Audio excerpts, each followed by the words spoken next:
All right, everybody, welcome to the channel. It's your boy Stefan, and today we can get right into it. We're going to be talking about Venezuela and the election that's coming up, and then we're going to break it down to our sociology concepts and figure out what's going on, what could be better, and what solutions they could use to have a better economy and a better situation of how they're living. Let's go and get into it. We're going to start off with this report. It says reports of voting barriers, Venezuela pivotal election for president.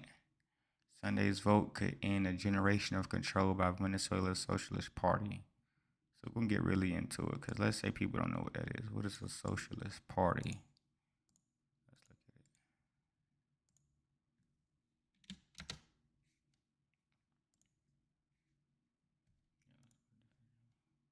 it. Socialist. Oh my God! Come on, man. A Socialist Party is a noun, a U.S. political party advocating socialism, formed about 1900, chiefly by former members of the Social Democrat Party and the Social Labor Party. Any politic, political party advocating socialism. Examples: this policy took an aspect turn in the late 1980s after falling out with Greece Social Party, accusing them of further division rather than unity. Okay, that really don't say nothing. I don't want to get copyrighted for. Can we use this? Welcome to Illustrate to Educate. Please subscribe and ring the bell for more simple and objective videos on topics that matter. In this video, we're going to look at a simple explanation of socialism, as well as arguments for and against socialism. Socialism is a political and economic ideology that advocates for the collective ownership and the control of the means of production and distribution of goods and services. The goal of socialism is to create a more equal and just society by eliminating exploitation and increasing the well being of all people. In a socialist system, the means of production, such as factories, farms, and mines, and distribution, such as transportation and communication networks, are owned and controlled by the community as a whole, rather than by private individuals. This can be achieved through various means, such as the nationalization of industries, worker cooperatives, or public private partnerships. The government may also play a significant role in directing economic activity through the creation of a planned economy. The distribution of wealth and resources in a socialist system is intended to be more equal than in a capitalist system, where private ownership of the means of production allows for the accumulation of wealth by a small minority. Socialism aims to reduce economic inequality through progressive taxation and the provision of public goods and services, such as healthcare, education, and housing. There are many different interpretations of socialism, and it has been implemented in various forms in countries around the world. Some of the most well known examples of socialist systems include the Soviet Union, China, and Cuba. However, socialism has also been the subject of much debate and criticism, with some arguing for and against it. Those who argue for socialism say that it creates greater economic equality by distributing wealth and resources more evenly among members of society. This can be achieved through programs such as progressive taxation and the provision of public goods and services. Next, they argue that it creates collective ownership. In a socialist system, the means of production and distribution are owned and controlled by the community as a whole, rather than by private individuals. This can lead to a more equal distribution of wealth and a more cooperative approach to economic decision making. Lastly, they say it creates greater social welfare because it prioritizes the well being of all members of society, including the most vulnerable. This can lead to the provision of a safety net for those in need, such as through healthcare, education, and unemployment benefits. Those against socialism argue that socialism reduces the incentive for individuals to work hard and be productive because they may not be able to reap the rewards of their labor. They also say that it reduces economic efficiency. A planned economy, as is often present in socialist systems, can be less efficient than a market based economy because it may not be able to respond as quickly to changes in demand and supply. Next, some argue that socialism can lead to the loss of individual freedom because the government has a greater role in directing economic and social activity. Lastly, those against socialism say it creates oppression. Some socialist systems have been associated with authoritarian regimes that have suppressed political dissent and individual freedoms. What are your thoughts on socialism? Feel free to comment below. If Make sure y'all subscribe to this dude. It's a great definition. I just want to get more explanation on it to make sure I'm understanding it correctly. Touche, touche. So let's get right back into it. Think. So that's what a social party is supposed to be, created for people to be equal, which is kind of impossible. Everybody's gonna be different. It's hard to achieve equality, especially if you don't got the means to. So it's always gonna be somebody that's on the lower end of the stick. Okay. It says they arrived in darkness, lining up across Venezuela long before dawn to participate in the presidential vote that represents an existential moment for the socialist movement that has governed the oil-rich nation for 25 years. Ooh, they got oil? Oil rich. They should be busting. Oil rich, but they should be chilling with money. The governing party has done everything it can to tilt the results in its favor, of course, because they're going to try to do what they can to stay in power, because why would they want to lose power? Nobody wants to be on the outside looking in. And as the voting began on Sunday, there were already signs of problems with reports from various parties of the country of people being prevented from casting ballots. See, before we even get any further, right? Y'all see that? It said they was doing everything in favor to prevent them from casting votes so the governing party can stay in power. We're gonna bounce into my sociology book. This is what I'm studying. Um, Eventually, I do want to do I don't know whether it be like counselor or social work or however you want to skin a cat. I do want to do something to give back to the community and promote a better way of living. Even if I'm not alive to see it happen, my daughter will be able to enjoy and reap the benefits of that. I mean, I know it's a long shot, but I'd rather do something about it if I'm studying than just complain about what it is. Because complaining gets nobody anywhere. So why not try to be an active force and try to get some change done while you're still on Earth? So these are the theoretical perspectives in sociology. So you have structural functionalism. It is level of analysis on a macro, meaning huge or mid-level. The focus, the way each part of society functions together to contribute to the function of the whole. Analogies, how each organ works to keep your body healthy or not. Questions that might be asked. How does education work to transmit culture?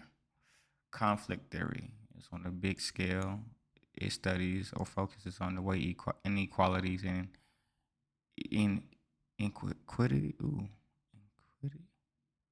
inequities and inequalities contribute to social, political, and power differences and how they perpetuate power. The ones with the most toys wins, and they will change the rules to the games to keep winning. Y'all see that? The ones with the most toys wins, and they would change the rules to the game to keep winning. Don't that sound familiar? If we hop back over here, it says the government has done everything it can to tilt the results in its favor. Now, some people are having trouble voting, or people are being prevented from casting. You see? So I would say, we're going to keep going though, it's more in the conflict theory. Does education transmit only the values of the most dominant groups? Symbolic interesting. Micro. Do one-on-one interactions and communication behave? What does it mean to be an X? How do students react to cultural messages in school? All right. And just a little background if that was a little. Theories vary in scope depending on the scale of issues that they are meant to explain. Macro level theories relate to large scale issues and large groups of people, while micro level theories look at very specific relationships between individuals or small groups. Grand theories attempt to explain large scale relationships and answer fundamental questions such as why societies form and why they change. Sociology theory is constantly evolving and should never be considered complete. Classic sociology theories are still considered important and current, but new sociology theories build upon the work of their predecessors and add to them. So these are just broad theories that we could apply to life itself. And these are the three big boys: boom, structure, conflict, and symbolic. All right. But before we even get any further, you got some big dogs that we gotta mention. Where we at? All right. So we got our boy Karl Marx. It's usually referred to as the godfather of the conflict. For wait, did I say function? What function? Functionalism. There we go. This is the one that sees it as a body parts. Let's see, grew out of writing of English philosopher and biologist Hubert Spencer. He's a key guy in this as well. So we got Hubert and we got him. He's very important. Durkheim implies Spencer's theory to explain how societies change and survive over time.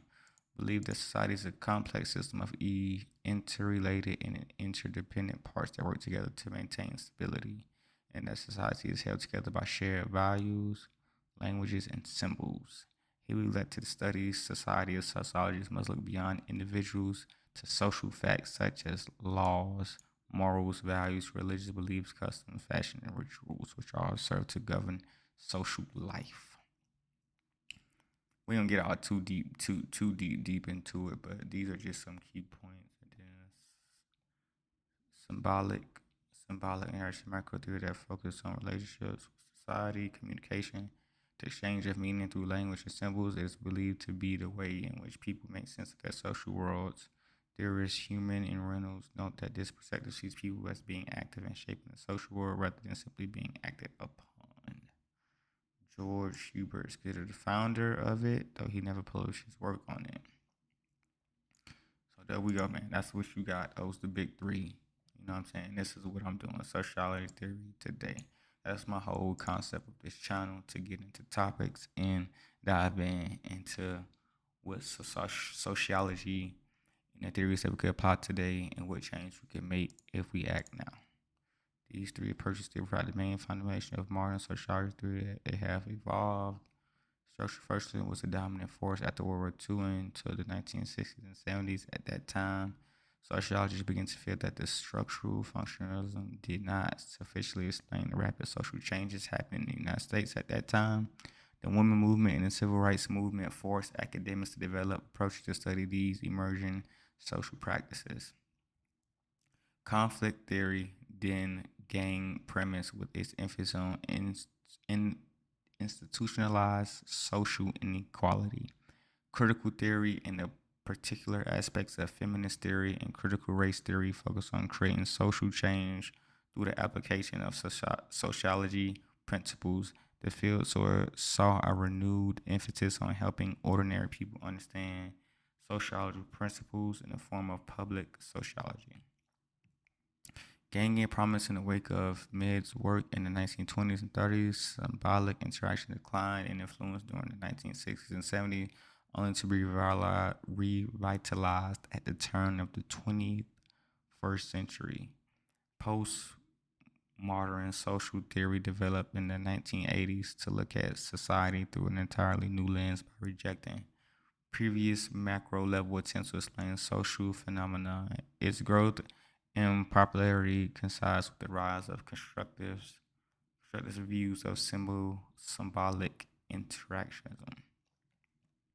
All right, so now that we got that, I'm saying it is more of the conflict theory. It looks at society as a competition for limited resources. So he says being made of different social classes who must compete for social, material, and political resources such as food, housing, employment, education, leisure time. Social institutions like government, education, and religion reflect this competition in their inherent inequalities and help maintain an unequal social structure. Some individuals and organizations are able to obtain and keep more resources. Those are the winners use their power and influence to maintain social institutions. The preparation of power results in their reputation of oppression. Sorry, I'm not the best reader ever. I'm working on it. But in all, not trying to give y'all a whole list of stuff y'all don't really care about. But if you do care about it, hopefully you're here and you're enjoying this so far. But I just wanted to show y'all before I start getting into stuff. That way we understand what I'm saying when I mention certain words. So back here, this little part before we even finish it off, it shows a little bit of conflict theory. It shows that the government, which is the social party, is trying to skew its way to stay in power so it can keep ruling because it favors them and it doesn't favor the opposition or the people they're oppressing. So they want to keep their stronghold so they can keep doing whatever they would like to do. So let's get more into it because this is my first time really looking at Venezuela. I hear a lot of things about it and it's trending right now. So I just wanted to break down the election and what that could mean for U.S. and everything. So they even got some little tabs up here, America's role, like all of this good stuff. So we'll get into it. It says, finally the crowd erupted and chant, "We want to vote," and the line of people began moving inside more than an hour and a half after the official 6 a.m. start of the election. Damn, that's crazy.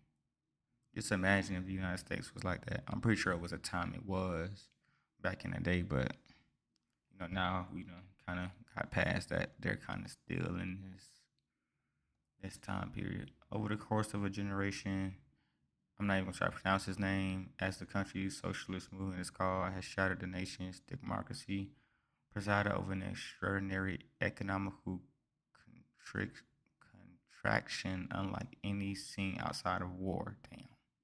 And became the source of one of the largest migrant crises in the world. That's crazy. The election held on the birthday of the movement's founder, Hugo Chavez, pits Mr. Chavez's successor, President Nicolas Maduro, against the previous little known Edmund Gonzalez, a former diplomat. But Mr. Gonzalez is essentially the surrogate candidate for Maria, a hard charging former lawmaker who has emerged as the nation's newest opposition leader, rallying people behind a promise to restore democracy and bring Venezuela back home. When Mr. Murray's government barred Mr. Manchin from running for office, her colleague managed to get Mr. Murray on the ballot instead. Y'all see that? I watch. Is this a girl? I'm sorry. Before we get, come on, don't do this to us. We get into the nitty gritty. Just look it up over here. I'm pretty sure it's a girl. It's crazy how most girls. We'll get to that later. We'll touch it in that probably next time. I'm gonna try to keep it focused because it's crazy, boy. How and it's cool to me because I'm learning about this in my degree, and it's crazy how it's still so relevant today. Images.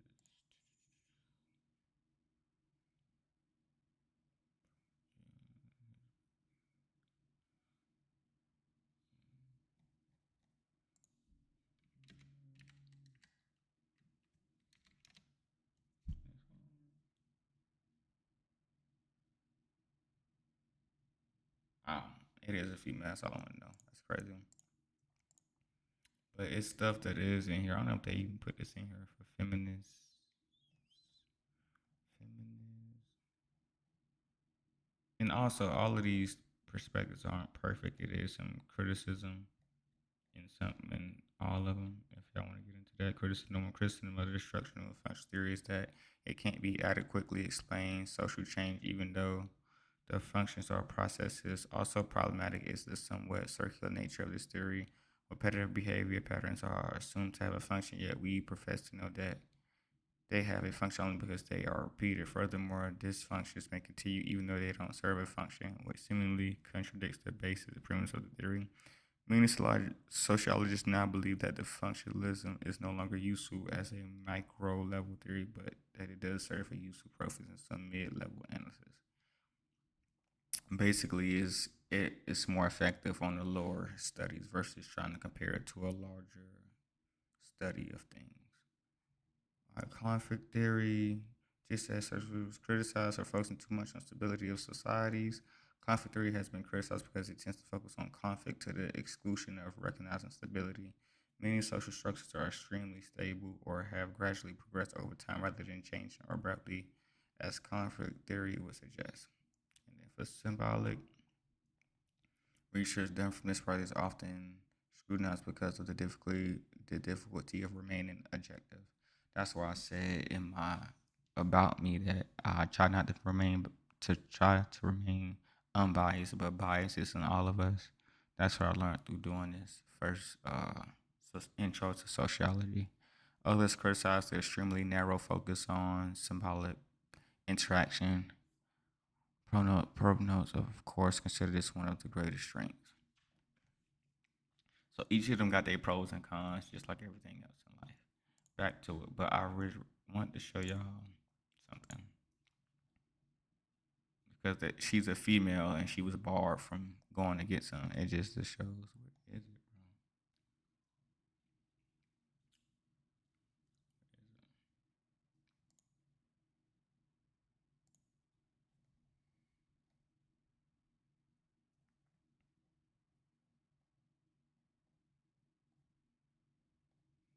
Women in politics. One of the most important places for women to help other women is in politics. Historically, in the United States, like many other institutions, political representation has been mostly made up of white men. By not having women in government, their issues are being decided by people who don't share their perspective. The number of women elected to serve in Congress has increased over the years, but does not yet accurately reflect the general population. For example, in 2018, the population of the United States were 49% male and 51% female, but the population of Congress was 78.8% male and 21.2% female. Over the years, the number of women in federal government has increased, but until it's accurately reflect the population, there will be inequalities in our laws. Just look at that. And that's in the United States. In other countries, it's probably even worse than that. Yeah, man. It's crazy. But yeah, I just said that. I wonder if it's feminist. Let me see. I suck at spelling too. Please forgive me.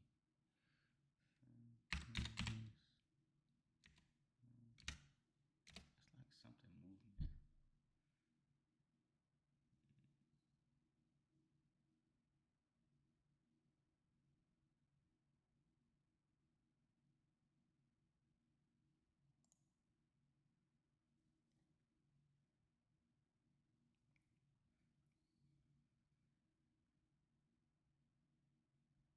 Modern feminists note that describing women and other marginal groups as subordinates help those in authority maintain their own dominant positions. What is this? Something I was looking for, y'all. I'm sorry. Conflict gain prominence while it's particularly as a feminist theory encourages to focus on creating social change through the application of principles of these fields.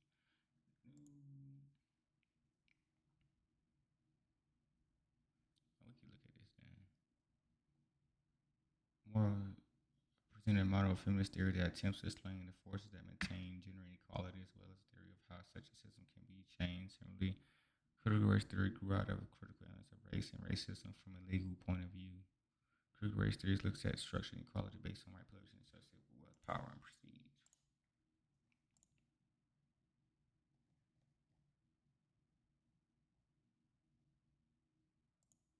I'm trying to see if I can find it or something. Yeah, but that's the theory basically. Anywho,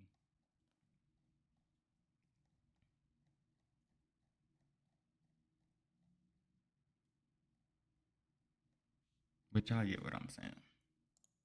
Females aren't valued as much as males, and that's probably why she was barred because she was a female. They don't like females being in no type of power, even in the U.S. So the outcome of the election is anyone's guess, and the entire nation is on edge. Michigan has a long history of crafting elections in his favor. Damn, it has been almost impossible for millions of people aboard to register. Look at that, millions are being denied. Millions. He's trying to make sure, boy. Voting, even of inventing election results. It's crazy. Reports of barriers to ballot box poured in on Sunday. Henry, 74, who walks with a cane, said he had arrived at 2:30 a.m., bringing his own chair, making him the first in line at the polling center. They're going to do everything possible for us not to vote, he said, but there could be an earthquake, a landslide, rain, and we're going to vote. Voters at polling station. All polls open. Reports of barriers to access poured in the state of source in the Northeast. Voters began lining up as early as 10 p.m. on Saturday, 8 hours before polls were set to open. In one vote in place, the city of citizens local journalists said that the government security forces act tried to remove a vote monitor aligned with the opposition and replace the person with the monitor lacking conditions for the country's electoral body. 5 people said that a new unofficial voting station had been installed in the community, and that journalists working for the New York Times who tried to access the site was blocked by supporters of the government. At another polling place, and roughly 50 armed police officers and National Guardmen had formed a long line outside by mid-morning wearing helmets and bullet-resistant vests, clearly projecting the state's strength to anyone considering voting against those in power. Jesus. This is crazy, man. I'm not even about to read all of it, but y'all get it, man. It's crazy. People are not being able to vote. Let's see what's America's role in this. Let's see. Bro, can we just continue with Google or something, bro? Damn. How does this affect the USA? Continue without starting, please. Oh my jeez Louise. Are they really on this right now? Well, they're not gonna let me view that part, but it's whatever. I guess we just stick to what to expect and keep following that. I'm sorry, y'all. I was gonna try to get the U.S. perspective on there. Let's see. We was at 50 armed police. By the evening, parallel gangs known as collectors were expected to make their rounds on motorcycles dressed in t-shirts showing support for Mr. Murderer. Police officers dressed as civilians planned to join, according to two people with direct knowledge of plan who were not authorized to discuss it publicly. In other places, voting went more smoothly at one of the Caracas' largest voting centers in the working class Petre neighborhood. Ronnie Valquez, a personal trainer, said he chose to vote for the government. He said that he was symptomatic to the opposition but sought improvement within the current political system out of fear that a different government would plunge the country into a new period of uncertainty. It would take them years to change things, he said. In an interview a day before the vote, Nicholas Merker of the legislature and the son of the president said he was sure his father would win the re-election. We are confident in the victory not because we are tramplers, but because we have done our homework, he said. He added, we have built our machinery, referring to the grassroots electrical acts that both sides see as vital to a victory on Sunday.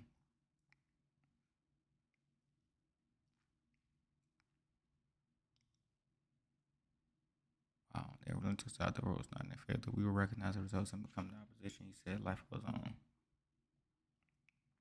If the opposition fails to secure a landslide, the government's usually tactics of voter suppression, corrosion, and confusion could be enough to give when analysts say if Mr. Morales wins and is allowed to take office, he is likely to face immense challenges, including the fact that nearly all institutions, including the legislature, remain loyal to Mr. Morales. So even if he loses, he wins, huh? That one such 5 million. Mr. Morales swept to power in 1999 following a democratic election, promising to lift millions out of poverty and vowing to remake a system led by a corrupt elite. Today, his movement runs a state widely viewed as corrupt. His party leaders are the elite, and Mr. Morales is promising to us them. Mr. Maduro has maintained his grip by punishing dissidents, crushing protests, and co-opting state institutions. At the time, at the same time, the social model he once held has given way to brutal capitalism. Economists say with a small state connected minority controlling most of the nation's wealth. That conflict theory, boy, is just holding an election in part because of the international pressure. The United States have promised to lift punishing economic sanctions on the country's oil industry only if a competitive president vote is held. Mm-mm-mm. Many analysts believe Ms. Monroe never thought Ms. would gain so much momentum. Results may come Sunday night, but probably much later. The election authorities controlled by and of the governing party who was in charge of releasing the vote count to the public.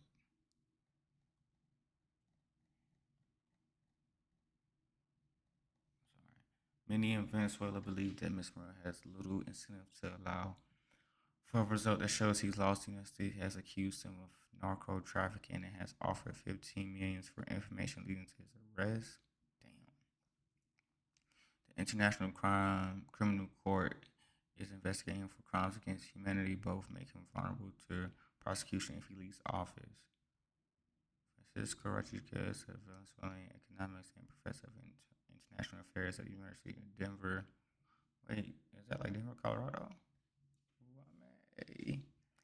Say he foresees three possible outcomes. First, the vote could represent the beginning of a democratic transition so he could completely consolidate Mr. Mary's power. Or he said this could be as what I fear most, a moment of an escalation and a deepening of the conflict. The destructive conflict that continues to do more damage to the society and influence economics. Whatever the result is or not, it is very likely to be disputed by the other side, possibly leading to protests and a violent response from armed forces. The next president wouldn't assume power until January, leaving a lengthy period of uncertainty. In recent interviews in Caracas and Marlborough, a major city on the country's western edge, some supporters of Miss Machado vowed to take to the streets if Miss Mara declared victory. Luis Bravo, who attended the Machado event on Thursday, wore a helmet as he used in 2017 during huge anti-government protests. If Mr. Murdo declares a win and there are demonstrations, I will go. He said, I am praying that it doesn't come to that because obviously a lot of people are going to die. But if I have to, I have to. Others may choose to stay home, fearing a repeat of past rounds of repression, or they'll simply leave, migrating to neighboring Colombia or north to the United States. So that's probably why the United States is worried, especially with Trump getting in office. If he does, he don't want no more immigrants. This is gonna be crazy, man. This is crazy. At another polling station, because they opened at least 2 hours late, the line to enter stretched for several blocks. I am telling people, be patient, said a volunteer outside station. If it takes 20 hours, then it takes 20 hours. It just makes me want to cry, man. All in all, this is my first episode, if you will, or first video discussing real world problems in the United States, in America, in the world in general, and just applying some sociology perspectives on it. To me, I'm pretty sure it's like I said, just to revisit before we close out here. I'm pretty sure it's that conflict theory, man. It's just people want to stay in power. They are oppressing people. It's like he doing illegal stuff, selling drugs and killing people. It seems like people don't speak out against him because they might get retaliated against, and that's they just want it to be unequal, so they can have all the power and have all the might to decide what goes on. And then he feared he may go to jail, so that may give him even more reason to skew it. Because if he get caught, the end result. It's crazy, man. But thank y'all for tuning in. I know I'm not the best reader. It's a little choppy. I'm gonna get better and better, and I want to improve every day. So if y'all like this, please make sure y'all like, share, subscribe, comment y'all thoughts on the situation on Venezuela. I don't know if as if the U.S. is gonna get necessarily involved to get him out of office because they don't want to see people fleeing to America. I don't know what they're gonna do because we ain't know who's gonna be in office next. So stay tuned. I'll definitely keep y'all updated on it and keep following this. If I got any ideas for any more videos or topics that we should touch and apply some sociology to it, man, just let me know. And y'all have a blessed day. And we out of here, man.